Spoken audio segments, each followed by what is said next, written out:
time speed tăng lại đây.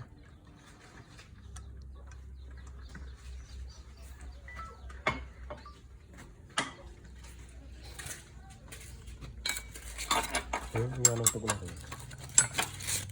Rồi tục nó hơn. Mời phải lắp tức cũ đấy.